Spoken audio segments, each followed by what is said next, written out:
Eivor, welcome. Join me in drowning this golden drink. You made it. Come, have a drink.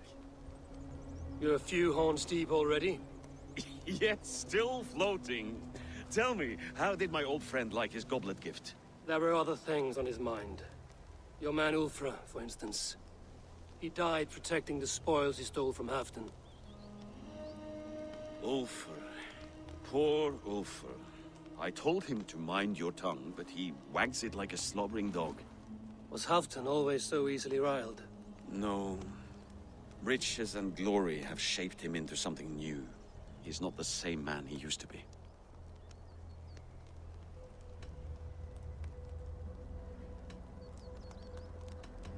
The songs of skalds and the glint of silver can turn even the best of us.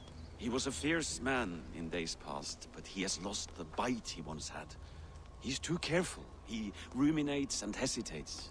What is this place? I expected an army, ready for warcraft. This was our first camp in Northumbria. I came here with Halfdan and his brothers, Ubba and Ivar.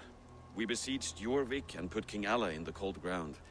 Those were good days, now too far gone. What is all this? My share of the treasure we took from those distant days. I buried it here for a rainy day. This bag is heavy with silver. Enough to pay for an army. Come! Race me to Jorvik, Eivor. Remind me of the glories long gone. You're too drunk to win a race. Then have a drink. Make it fair. What's keeping you, friend Eivor, waiting for spring?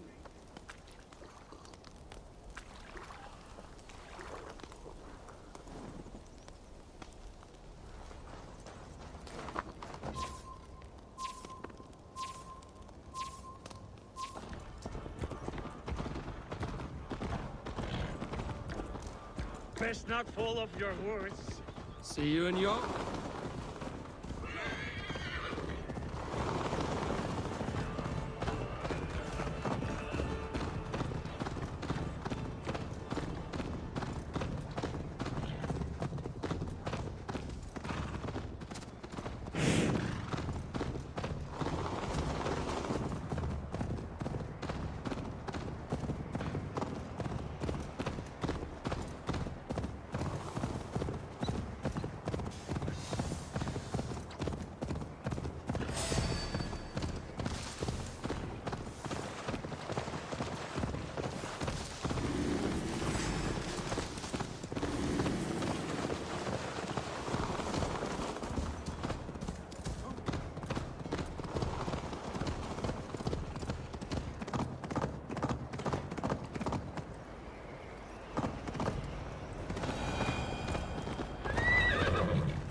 Having trouble keeping up?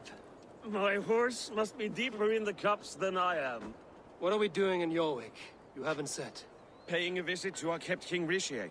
Long may he reign. I haven't enough men to beat the Picts alone, but with Rishi and his Fyrd, we'll finish them off. You would bring a puppet king into this fight, but not your Jarl? Shh. Keep this to yourself. The streets have ears, the windows have eyes.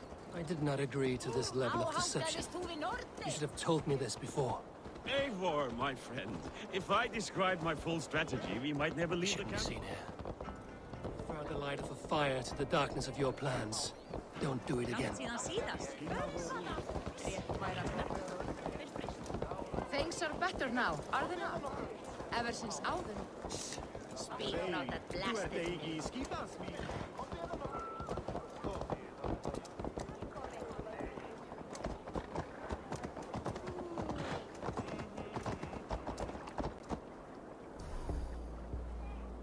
I've been afraid to touch even a drop of wine since the Yuletide feast.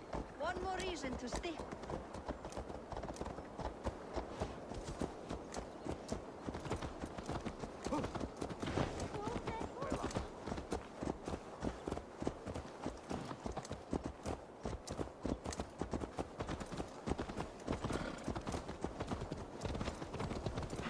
I wish Yuletide happened.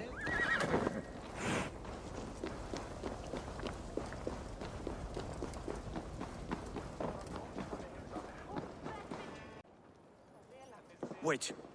A favor I must ask of you. Make no mention that Halfdan is ignorant of our plans. It's better this way. Are you mad? Rishia answers to Halfdan.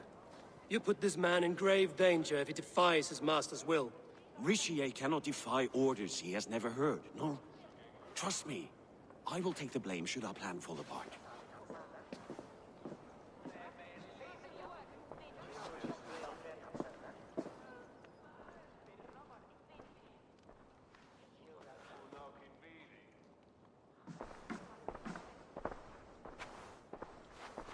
Eivor the Wolf-Kissed and Halfdan's cupbearer?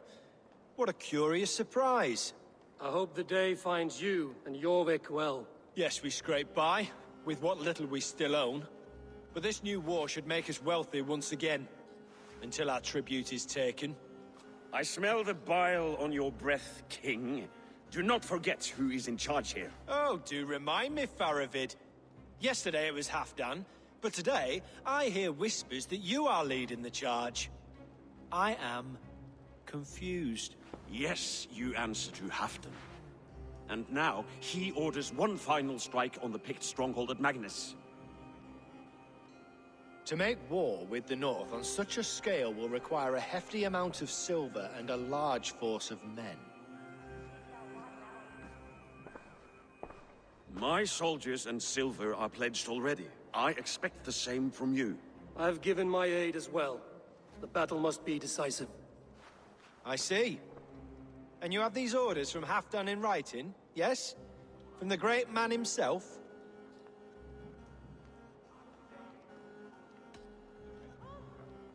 To be clear, King Rishia, Halfdan knows nothing about this attack. Nothing at all? That's unusual, Faravid. Eivor is mistaken, Lord King. I was given Halfdan's personal assurance that you would volunteer your troops. He expects as much. But Halfdan is ailing and tired. Let us not burden him with more worry, but please him with a swift victory. I'm sorry, Faravid, but duty compels me to refuse. Without strict orders from Halfdan, I will not risk the lives of so many. You deny me! I do. To gift you an army puts my wealth and reputation at risk. That's not what Halfdan wants. He needs a strong and loyal king. You presume to know what Halfdan wants. Without Halfdan's formal approval, I cannot help. It's too great a risk. And after all, he is my ally. You understand?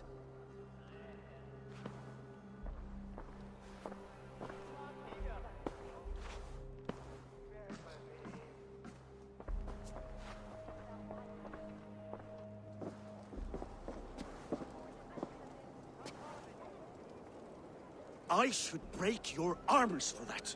What were you doing? I saw no reason to hide the truth. Rishia is a Saxon puppet. He has more to lose than you and I ever will. That serpent cannot be trusted, Eivor. If he tells Halfdan of our plan, our victory is at risk. Our victory is for Halfdan's own benefit. We will secure Northumbria for him, along with the gratitude of all its Saxon and Norse subjects. Fine. If we falsify orders from Halfdan, Rishia will accept them. Hjor of Jorvik could help. Good. Hjor's favorite alehouse is nearby. Seek him there.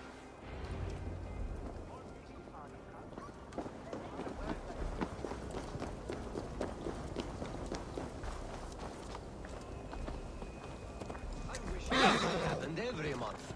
The daily slog kills me. Not if it happens the way it did last time.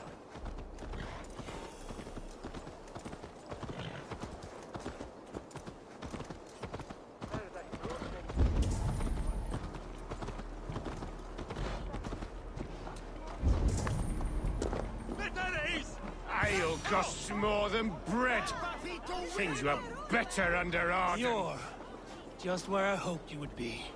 Eivor! Gods! You have come at just the right moment. Right then, what's this? Go home or get hurt. But you won't bother my friends. I'll bother who I please, after I brick your face to the brains.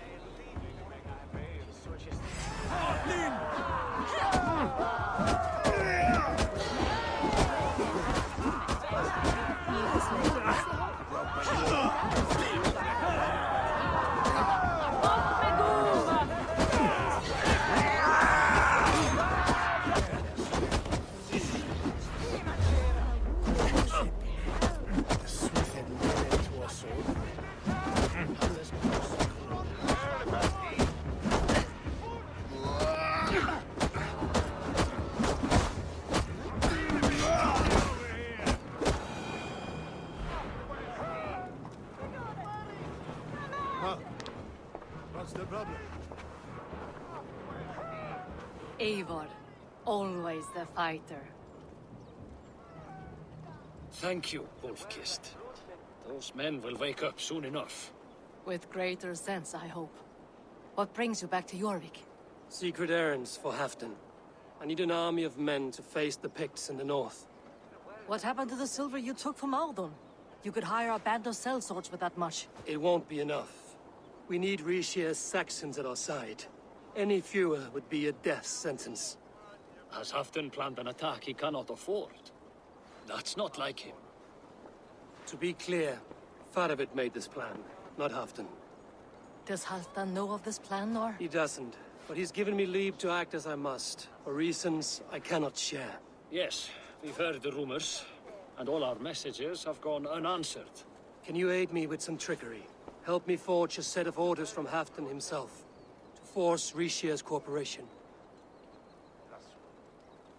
You will be taking quite a risk. You have my thanks. We can meet outside the Royal Hall, after you have the documents. Eivor, join me for a drink.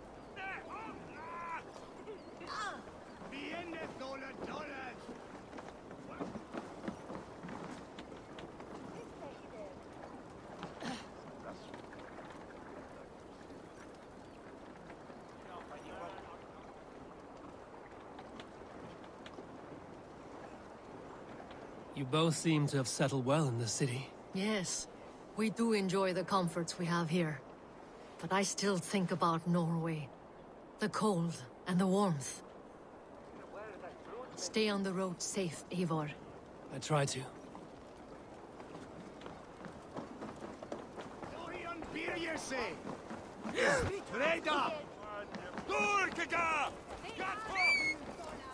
Hej, Paras! Flora!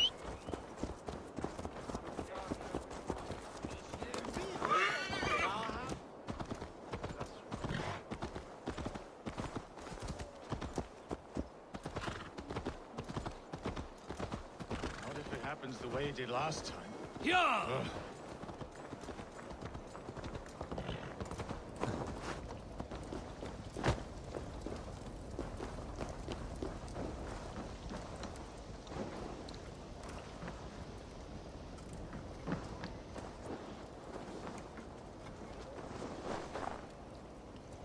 Here, take this forgery and pray that King Rishia sees nothing amiss. I trust you know what you're doing.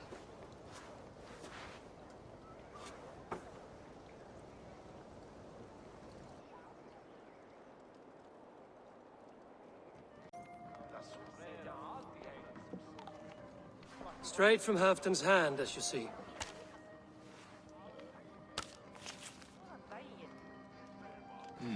Yes, yes. Well, if Halfdan's loyal mules have pledged to fight, still, my help will come at a price. If you're speaking of coin.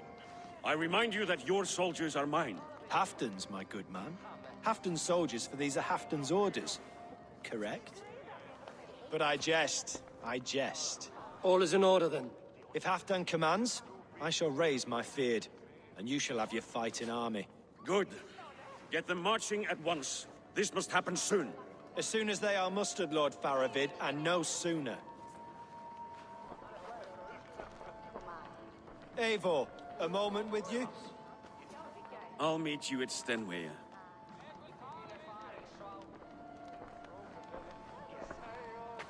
Faravid is Halfdan's man. So are the Hemmings of Nottinghamshire, as are we here in Jorvik. But not you. I don't like talk that dances around thorns.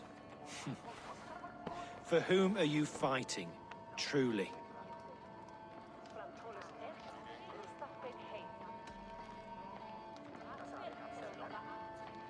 I fight for myself and my people. As any great leader must. Why ask me of loyalty? What are you seeking? An innocuous question. Loyalty is a word that slides off the lips like honey. Sweet to the taste, but never lingering. There are things simmering in Northumbria, hidden from even you. Take heed and have a care.